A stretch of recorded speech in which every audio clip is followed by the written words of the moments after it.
நமது உடலுக்குள் ஒரு மிகப்பெரிய பழுது பார்க்கும் பணி நடந்து கொண்டிருக்கிறது என்று சொன்னால் உங்களால் நம்ப முடிகிறதா? ஆம், தூக்கம் என்பது வெறும் ஓய்வு மட்டுமல்ல, அது ஒரு முக்கியமான உயிரியல் செயல்முறை என்பதை விளக்குகிறது சமீபத்திய மருத்துவ ஆய்வு.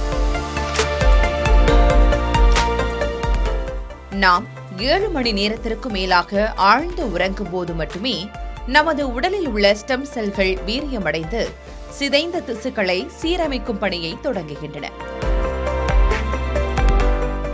முறையான தூக்கம் இல்லையெனில் இந்த சீரமைப்பு பணி பாதியிலேயே நின்றுவிடும் என்றும் அது உடலில் நச்சுக்கள் சேர வழிவகுக்கும் என்றும் மருத்துவர்கள் எச்சரிக்கிறார்கள். வெறும் 4 அல்லது 5 மணி நேரம் மட்டுமே தூங்குவது உங்களை 48 மணி நேரம் தூங்காமல் இருந்தவரை போன்ற உடல் சோர்வுக்கு உள்ளாக்கும். ஆரோக்கியமான உணவு மற்றும் உடற்பயிற்சிக்கு எவ்வளவு முக்கியத்துவம் கொடுக்கிறோமோ அதே அளவு 7 மணி நேர தூக்கத்திற்கும் முக்கியத்துவம் கொடுத்தால் மட்டுமே நீண்ட கால நோய்களில் இருந்து உடலை பாதுகாக்க முடியும் என மருத்துவர்கள் அறிவுறுத்துகின்றனர். எனவே தூக்கம் என்பது ஒரு சோம்பேறித்தனம் அல்ல, அது உங்கள் உடலை மீண்டும் புதுப்பிக்கும் ஒரு அதிசய டயட் என்பதை புரிந்து கொள்ள வேண்டியது அவசியம்.